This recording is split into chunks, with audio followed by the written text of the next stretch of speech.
Welcome back to Chasing the Weekday. This week's episode was supposed to be all about our adventures in Eureka Springs, Arkansas.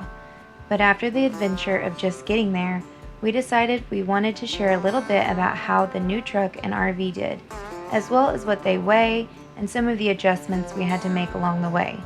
So grab some popcorn and tag along with us as we set off on our first trip with the new RV. You okay, baby? Construction. Oh, I know. It's gonna make the road so narrow. I'm nervous. But thankfully it's not a ton, it's just right here. Yeah. Just had to wait until there was nobody coming because I got to take the whole road Yeah. to get out. Yeah, it's just... This is the part I'm most nervous about, I think. Is construction really moving back there. Huh? Back and forth. Oh, yeah, we're porpoising really bad. Yeah. I think it's just different because it's the travel trailer. Yeah. I've heard that these hitches porpoise a lot worse than most. I heard it too late, though. Yeah. I don't know if I was this nervous the first time. With the fifth wheel? Yeah. No, I wasn't. So a year ago, we purchased our fifth wheel and took off and went all the way up to Montana. And now we've got a travel trailer and we're just going to some neighboring states just to kind of get the feel of what it is to pull a travel trailer and get back into the routine. And I am so much more nervous pulling this camper than the fifth wheel ever. I think I was ever with the fifth wheel. It's so different. Yeah. Pulls way, way, way different. Yeah. I'm over here like, I probably will not have any fingernails left by the end of this. Yeah, it is definitely porpoising a lot. And the trailer just plain old moves a lot. Okay, I don't see any issues yet, so I guess we're just gonna hop on the highway. Yeah, the brakes worked just now. Yep, they did. I could definitely tell the trailer is braking. It doesn't have near the power that the Ford has. Definitely still porpoising like constantly. Yeah. It's just a different leverage point than a fifth wheel, you know? Yeah. Honestly, I think they sold me the wrong bars for this hitch. I think we're way overloaded on these bars. The spring bars. Yeah. I need to check. I guess I can email Blue Ox and see Yeah. what they recommend. But I've also watched a video where a guy had one that was correct for his trailer and it still did it a lot. It always seems like even, doesn't matter what it is, as soon as you buy something and you use it, you realize pretty quickly, oh, this is a problem, and then you go look up the problem, and it's a problem for everybody, not just you.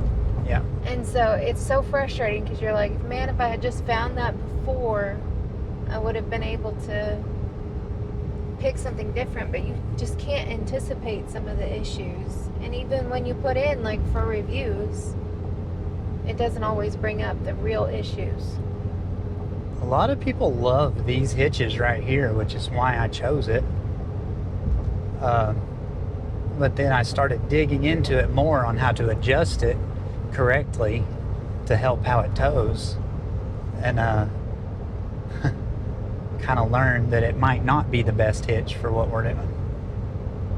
This truck has a ton less pulling power than the Ford did.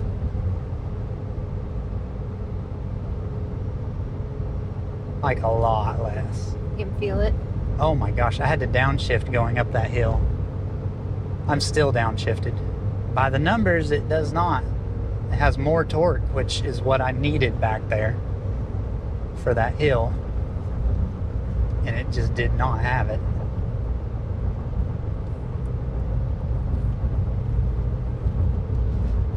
We put the regular size tires, factory size tires on it, it might help it a little bit. Because these tires are bigger, which makes it geared higher. If this truck was geared like the F450, it probably would have plenty of power for the hills, but it's not, you know. I mean, overall, it's not doing bad. You know, it's just porpoising a lot and not as much power as far as the truck's concerned. Both of which I can probably fix. Yeah, it's like maybe we could look it up. I can fix both of them probably. I just don't want to spend more money.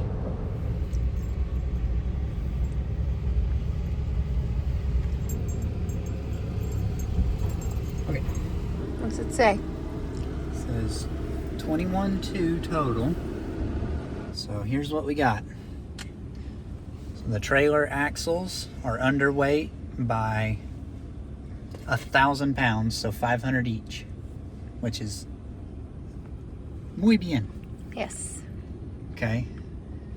Our total weight is 21.2. Our drive axle, we are over on our drive axle. Let me look. We got too much weight on the back, I think, which could explain the porpoising. We're 120 pounds overweight on the rear axle. Is that because of the stuff in the bed of the truck? I could lose 120 pounds of stuff in the bed of the truck pretty quickly. How much are we under in the trailer itself? Oh, well, I don't know about the trailer itself. Okay. Because we can't weigh we don't know the tongue weight. Mm-hmm. The only thing, what we need to do, we'll have to fill up fuel to this exact amount too. 'Cause I don't want to drop the trailer here and reweigh right now, you know, because I'm not 100% comfortable with how I do that yet. So what we're gonna do is, whenever we get the chance, we're gonna weigh just the truck. I think if we took the chains up a notch, that would take some of that weight and distribute it. I think I'm just gonna do that.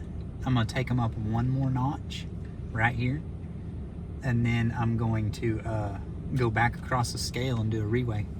We want a taquito. Yeah, we want a taquito. Yeah, we want a taquito right now. That's a pretty No. good song. That is a pretty good song, isn't it? I may have to give in for that. Yeah. We got our taquitos. Yeah, we got our taquitos. Thank you so much. We got it. We just got our taquitos, okay? So we just reweighed, and now, what's the difference? I can't remember. It was 71.20 before On the, on the Drive- rear axle, the rear. drive axle. it's 66 now. Yeah. So we are now under. And it's because Matt went out and then took out a link. I tightened it one chain link. That's what I was thinking. We'll see if it drives any better. Yeah. Hopefully. It's got to. I mean, the truck's got more weight distributed to the front. Like, surely it'll drive better. You know? We'll find out, right? Yeah. It's a learning experience. You really need a better scale than that, but that's what we have to go with. So that's what we're using.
just got to our Eureka Springs site, and it's just a little off what is it? Level. So you can see here, we're just a tiny bit off, but really a tiny bit is a lot. So we're gonna go ahead and try to level with some of the little level blocks that we have and a couple pieces of wood. I'm getting real redneck here.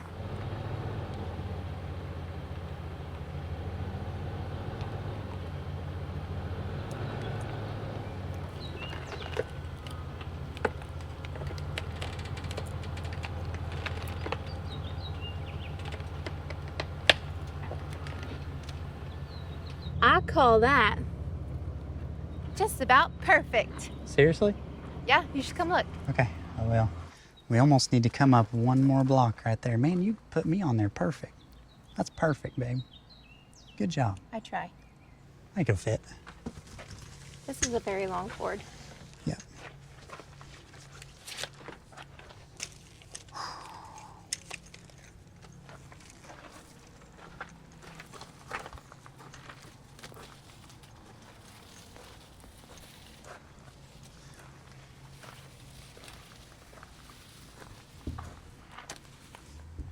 You know, we already have our watchdog installed, correct? Yes. I don't know if it's installed correct or not, but it's installed. There we go. Good to go. Deal. And look at his name. He has a fun name. Voldemort. All right, I'm gonna go turn on some air conditioners. Okay. Yeah, 98 degrees in here. Toasty. All right, we got something new. Yep. A new toy. We have purchased a water filter this time around. Need to put quick connects on it. Noted. You know what I mean? Mm-hmm. Okay, and then this go up like that. Like that. Now, eventually we'll get fancy and we're gonna mount this. Yeah. But for now, We got plans for it, but for right now, these are our plans for it.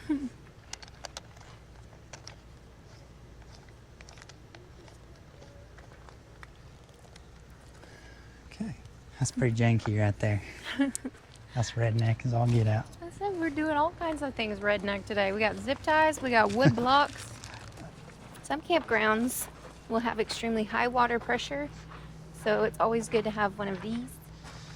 Now this gauge is wrong because they keep going out, and I don't know why. This is the second gauge I've put on it, and it's gone out again. So I got to get another one. I like it because it's adjustable. Yep. So We went to one where they had like 90 psi Yeah. straight out of the tap. if they caught you without a regulator, they're like, no, you have to go buy one. Yeah. So always good to have one. Yep. That and then the Watchdog Power Yep. Surge Protector Yep. are two things that I'm always glad that we have. Those are our go-tos. We have to have them. Yep. All right, I'm going inside. Alrighty. Great, everything's out.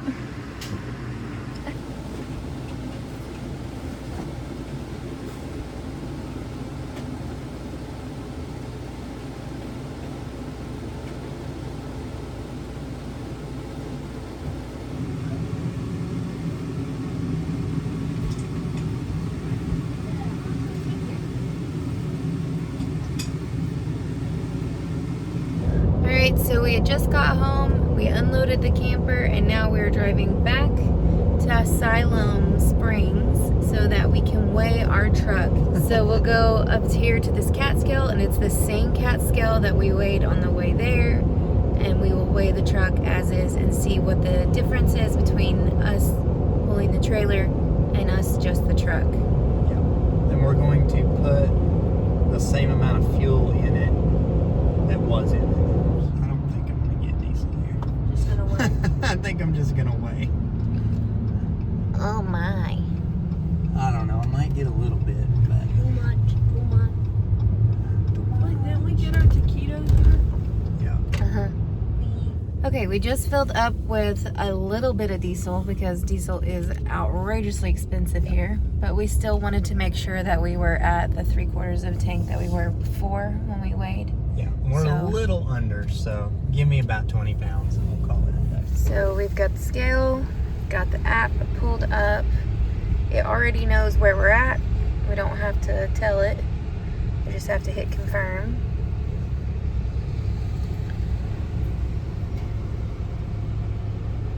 Okay. Confirm. Next, accept the fee. So what was it, $15.25? $15.25. If you've never been on a scale before, they feel funny. I know, it feels like you're shaking. Yeah, you're not going crazy. Give or take 45 pounds Yeah. of the dog at home. That's quite a bit of weight there. Yep, that's a lot. For this truck, that is heavy. That surprised me. But I think it's just, I packed that big. It's because you're addicted to tools. Oh, it is, yeah, it's tools. It's a lot of tools. But better to have the tool when you need it on the road than to not have it. 100%. All right, well, we're done weighing. We're going to go get some dinner because I'm not cooking after this long old travel day. And then we're going to head back home. First, we're going to talk about the numbers, and then we're going to talk about our first impressions. So, to the numbers guy. To the numbers. All right. So the first time we weighed, so we just loaded everything. I knew I loaded the trailer tongue heavy. I did that on purpose because I know it's going to tow better if it's a little tongue heavy. Okay. Which this trailer is naturally tongue heavy. Factory tongue weight's like 1,400 pounds. Just landed on my face again. There's a fly in this camper and it likes me. If you remember, we weighed everything before we put it in. So we know we weren't completely overloading the trailer. We just didn't know exactly how it was distributed. So that's where the cat scales come in. And the cat scales are not perfect. They just give you a pretty good idea of where you're at. And so that's kind of how we take it. Okay, so the first time we went across the scales, we had a total weight of 21,200 pounds, truck and trailer. The trailer axles had 9,200 pounds on them. And they are 5,100 pound axles. I don't know why. It's a weird number. But, so that gives you 10.2. So we were exactly 1,000 pounds light on the axles. So 500 piece. 500 pounds each axle. And then the rear axle of the truck, we had 7,120 pounds. And the front axle, we only had 4,880 pounds. So if you caught that number, the 7,120 pounds on the rear axle, if you know we've got a single rear wheel Ram 1-ton pickup, and the rear axle rating on that truck is only 7,000 pounds. So we were 120 pounds over that weight. So I knew I needed to shift that weight somewhere. So we pulled off the scale, we parked, I tightened the hitch 1 chain link, and then we went and did a reweigh, which if you didn't know, a reweigh is significantly cheaper. I just don't remember the price. I'll put it up here though. The second time across the scales, the trailer axle weight was 9,400 pounds. So we distributed 200 pounds to that, to the trailer axles. And then our rear axle of the truck was 6,640 pounds. So we pulled a lot of weight off the back axle of the truck.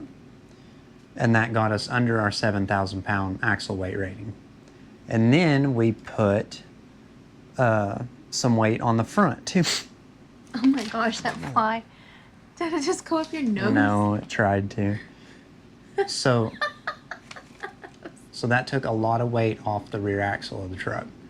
And it also put some on the front axle because that weight went up to 5,200 pounds. So that distributed the weight much better than the original factory setting on the Blue Ox hitch, which the instructions do say that you can do that. You can adjust it 1 or 2 links, I think. So then it was time to drop the trailer and go back to the scale. Now, I did not want to drop the trailer in the truck stop parking lot. Number one, I didn't want to take up a space that could be used by a truck driver. Number two, I am not at this point 100% confident in how I hitch and unhitch the trailer with this Blue Ox hitch. So we just went on about our trip, and we went and weighed after we set up the trailer. So that weigh came to just the truck, total weight, the truck and everything we had in the bed, including the hitch, was 9,760 pounds. So quite a bit. We've got quite a bit of junk in the bed of that truck, because I know that truck is not super heavy by itself. So front axle weight is 5,540 pounds. Rear axle weight is 4,220 pounds. Now, I do need to weigh the truck completely empty, like without any tools or without any stuff in the bed, but I've got, keep in mind, all the tools that I had in our outdoor storage in the fifth wheel are now behind the back seat of the truck. And then I had a tub full of firewood, I've got a ladder, I've got a tub with a bunch of screws, and 2 bikes. I've got a small air compressor. I've got all our jack blocks that I've made. The Blue Ox hitch itself weighs a lot. All that into consideration, that the truck is pretty heavy, okay, already without hooking up the trailer. So the trailer weight loaded is 11,480 pounds. So the tongue weight of the trailer, we never unhooked the spring bars to get an actual non-weight distributed tongue weight. Okay, so I'm just figuring this up as it set with our final setting on our hitch. So just running across the scales just as we're going down the road. So keep that in mind. The tongue weight is 2,080 pounds, which comes to 18% roughly of total trailer weight. And I know you're supposed to have between 10 and 15%. I don't know. The 18% doesn't bother me that it's more.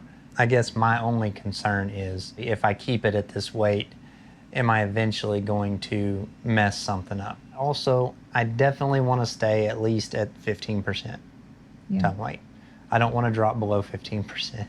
A fly. It went right up to my mouth. Yeah, he's a little personal. Look, he's bringing the comedy to the numbers. For sure. I do know that the spring bars are the 1,500 pound spring bars. And we obviously have a lot more than that. And I know Blue Ox sells 2,000 pound spring bars, so I might be looking for a set of those. I'm not sure. And that might completely eliminate the porpoising. It porpoised terribly bad on the factory hitch setting. Mm-hmm. When we took it up a link, that almost eliminated it, but it's still there. We have 0 sway. I mean, I've made a few little quick steering inputs, around corners, and haven't had any issues with sway. I honestly think most of that is attributed to the fact that we've got 18% tongue weight, honestly. So this truck that we have right now has a GVWR of 12,300 pounds, a rear axle weight rating of 7,000 pounds, and a front axle weight rating of 6,000 pounds. So now, fully loaded with the trailer, with the hitch adjusted, we are completely within those numbers. So the truck weight loaded, pulling the camper, is 11,840 pounds. So we are, let's see, 3, for 460 pounds under the GVWR of the truck. Now, I think that's all the numbers. I'm sure I missed one or two, but that gives you a basic idea of what everything is. So that is enough of the numbers. On to the fun stuff. So, what's your first impression about towing this camper in particular? This camper particular, not talking truck, but just this camper. I like it. I like that it's not 13.4 tall, 13 foot 4 inches tall. I like that it's under 12 feet. It tows really good. On the highway that we have to take to get to the bigger highways, nothing on the face of this planet tows good on that highway. So it just doesn't. But they're fixing it, which is awesome. We're very thankful for it. We're thankful for the construction. Yeah, for sure. So that road was a terrible first impression. Yeah. But once we got on the turnpike, it porpoises a lot, no matter what, kind of. Like we said, we're working on fixing that. But before we adjusted the hitch, it was a miserable experience, honestly.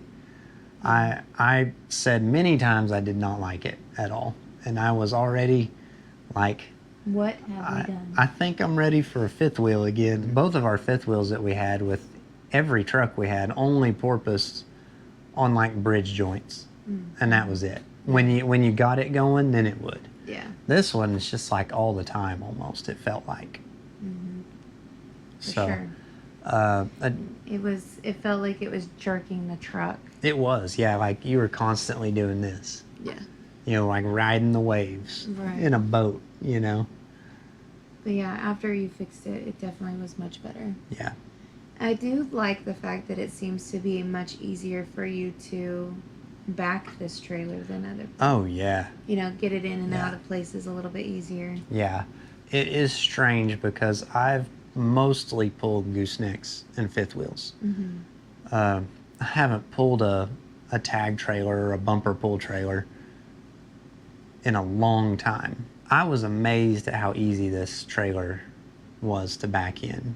So with a travel trailer, you have a leverage point. Your truck rotates around based on your back axle. So when your hitch is back here, it makes your turns quicker. So if you're backing and you're trying to get your trailer if you're backing and you're trying to get your trailer turned into a spot. I was like, we can't say that on YouTube. It's not a bad word, but somebody will take it bad, I guarantee you. Okay, if you get your trailer turned into... Yeah. Turned. So, to get your trailer turned into a spot. So with a travel trailer, that turn happens quicker because your hitch is so far behind the rear axle, it moves that tongue over a lot quicker than a fifth wheel does. So that is why, for me, it is easier to back a travel trailer. First impressions of the truck, it just doesn't have it. Hills are killing it. It is a gutless wonder, and it's a 2020 model. It's 3 years newer than our Ford was. Yes, it has like 40 less horsepower because it's got 400 horsepower. It's a high output Cummins with the Ison transmission. It's 400 horsepower, 1,000 pounds of torque, which is more torque than our Ford had. This truck couldn't pull a fly off of my wife if it wanted to. Yeah. I'm very disappointed in the power of the truck. Very disappointed in the transmission, how it shifts. There are tuners out there that I can spend a lot of money and tune it, but I didn't have to do that to my Ford. So honestly, I don't understand at this point. I don't understand why so many people love the Ram. I mean, I'm a fan of Cummins engines in medium duty and heavy duty stuff, but pickups like this, I'm not a fan. I didn't like how when you really want to get down on it and hammer down, it bogs it down, and then it's like Yeah. it doesn't move at all. Yeah. So. There's absolutely no like grip to it Mhm. to go. Which Yeah. is just crazy. Yeah, with a Ford with a 6.7 Power Stroke, I mean, when you tell it to go, you can go. Even pulling that 16,500 pound fifth wheel, when I wanted to get on an on ramp and merge into traffic, I could get on and merge. I could get up to 65 miles an hour and merge in just fine. This truck is basically begging for mercy the whole time. Yeah. And I don't like how it downshifts. It downshifts too much when you're slowing down. So I love how much more power the exhaust brake has. I love it, but I can't use it as much because the transmission shifts too much. It's too aggressive. It's unnecessary because then it downshifts. It downshifted to like 200 or 300 RPMs over red line one time going down a hill, and the truck's just screaming, and that was very annoying. I had had enough at that point. I was very upset with the truck. So I mean, we kind of have to keep the truck, you know, financially. We don't have to, but it's a very bad move financially to get rid of a truck 2 months after you bought it. So we will probably be keeping it for a while. Yeah. Unfortunately, because I don't like it. So there are positives about the truck. Okay, I don't completely hate it. It's super easy to get around town. Being a 160-inch wheelbase truck, a single rear wheel, I mean, you can really get around places in it. It does have a ton of storage because it's a mega cab, you know. So we've got a ton of tool storage behind the back seat and under the back seat. And I mean, it rides good. It's got the factory air ride on it. That was the only one I was going to get. I was specific. If it was going to be a Ram, it was going to be a factory air ride, high output with the Ison. I messed up on some of those things. Okay, I get it. But, I mean... You live and you learn. Yeah, the seats aren't bad. The interior's not bad. Mm-hmm. As far as setting up all our gear for towing is not as nice as the Ford. The Ford was much easier and much more room for doing that. But the console, I have to say, on the Ram, I know it's a small thing, but the console on the Ram is amazing. There's tons of storage and adjustability in it, you know. Yeah. You could put all kinds of stuff in there. Yeah.